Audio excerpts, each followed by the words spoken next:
I've done a review on Netflix's regulars. This is just the beginning.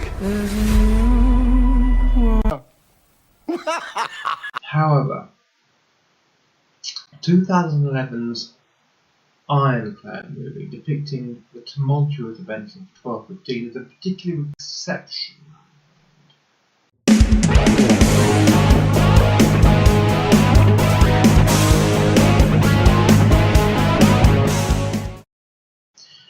Charles Darger's Archbishop Stephen Langton creates an appropriate intervals with suitably sharp resonance, and the inclusion of the Knights Templar could be said to be one of the few historical indulgences within the film. By this token, we must conclude that the Order had a vested interest in becoming involved in the events of that year. Although, as we might say, their pious loyalty failed to supersede their financial interest, and the Templars had lent John a great deal of money for the upkeep of the war against the barons. As such, the Templars recognised the threat upon their interest, and a faction took it upon themselves to side with the baron on the issue, not conforming to the Pope's wishes in this respect. So, it's entirely possible there might be a lone renegade Templar within the sacked walls of Rochester Castle alone. Although James Purefoy carries off the obscenities and brooding with debonair panache, one might say. Although the historic accounts note that Fitzwalters were landed with the rebel barons at his doorstep on 5th of September, the whole structure of society had been dismantled for the sake of a dozen barons.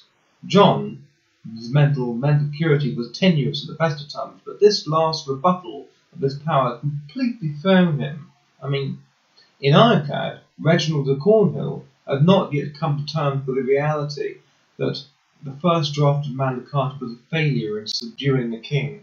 Derek Jacobi conveyed his frustration with particular aplomb and impact. His prudish attitude in supporting the king at first, before the tales of fate swayed him, well displayed, while the ever-exuberant performance of Brian Cox as our lead baron was impressively believable. Some films tend to abuse the audience, not only by casting badly, but by writing badly in regards to respecting their source material, which perpetuates the economic and social differences in our society. Now, what with Jason Fleming and Mackenzie Crook as some of the other barons, Paul Gamanti's King John takes every scene he is in, however. It can be perceived that instead of unifying the country in crisis, as the Magna Carta has resulted in doing in the past, it has segregated the survivors of the kind of dictatorship the country might sought to overthrow in 1215. The Great Charter was never actually drawn up to liberate anyone in the first place. Its sole purpose in reality was to alleviate the financial and obligatory tensions for a large number of what we would now call today middle-class white dudes. Invade an unprepared temperate preceptory of simple monks. Ensuing slaughter is impressive considering the production techniques available in 2011.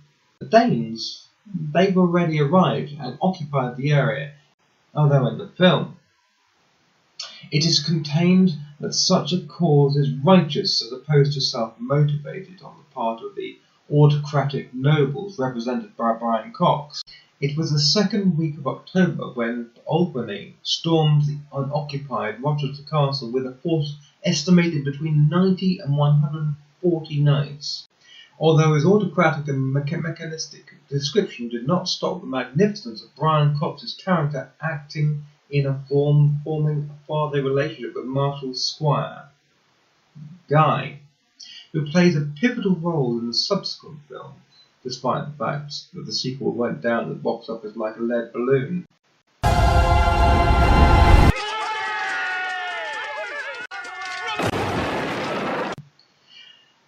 Guy's evolution is quite impressive. His dialogue with Marshall at this point says a lot about their relationship. Perhaps working-class man in conversation with lower middle-class man.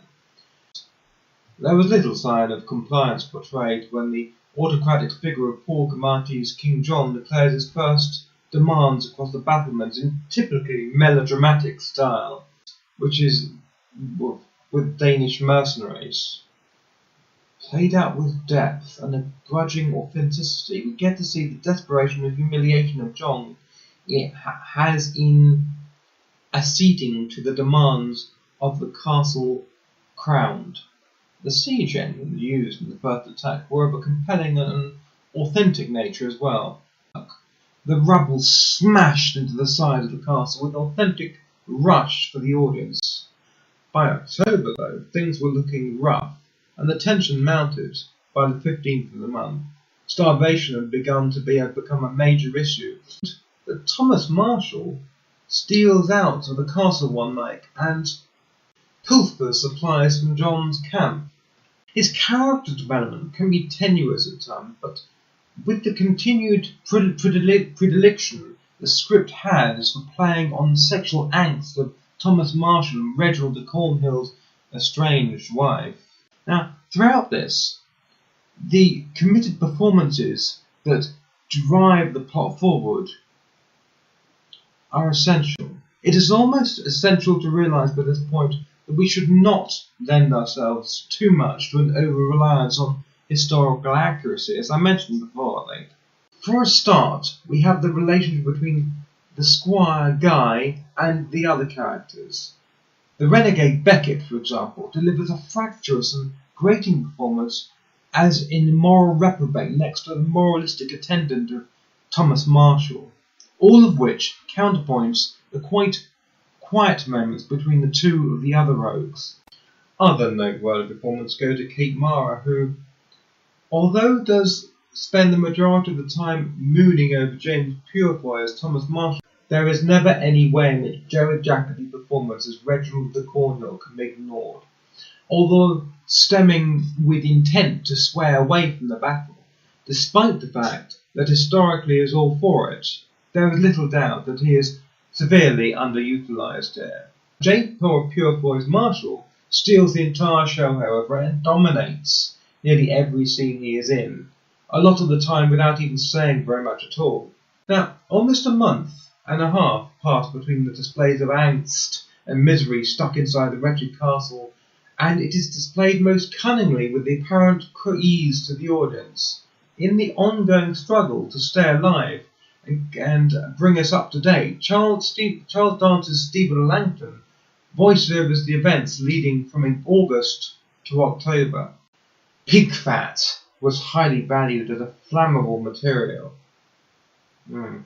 and the ground beneath Rochester was composed mostly of clay and mud, and realising it was possible for the king to dig under the foundations and entrap the animals within the tunnels therein, setting them alight to crumble the very foundations of the castle, their best hope of an end to the siege was going to be a relief from outside.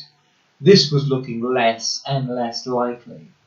And during this short period of respite that ensued, we get a soliloquy from Paul Gamarti as King John, as he relates a tale of his childhood to the head of the Danish mercenaries outside Rochester Castle. Though it was on the 26th of October that an armed band of barons decided to ride to help Rochester siege rebels. They only got halfway there when they realised the folly of their oaths that they had taken and turned back to London. Run away! Run away! This was not so accurately depicted in the film at all. The work, again creating the effects of the castle's collapse in on itself, was astonishing at this point, immaculately shot and well looked at, as if were entirely done with a model work. Definitely no digital effects would possibly have done this kind of job. The crumbling stonework and explosions going on all around them from inside the structure of the tower gave the viewer the impression they could well have been there. Hats off to the principal photography of Dragon International Film Studios, where the forlorn Reginald Cornhill hangs himself in aghast at the destruction of his home, cementing the end of our Janet Jackie fix. Rebels are outnumbered, the Danes storm the castle and take all who remained outside prisoner, to be placed before a fuming King John. The performance of Brian Cox, as his hands and feet are chopped off, is a mixed joy to behold. The night the king loses the battle with little dignity. In reality, all those inside the castle were either arrested or killed, and few remained. Some of the barons were forgiven for their misjudgments and allowed to stand by John's side for the next year until the monarch died. Quite an inaccurate account at the end, although it does make for a gripping movie. We pride ourselves today on a falsehood. Of democracy that was said to have been fostered that year only proves to be a badly plucked turkey. Give us a good clicking.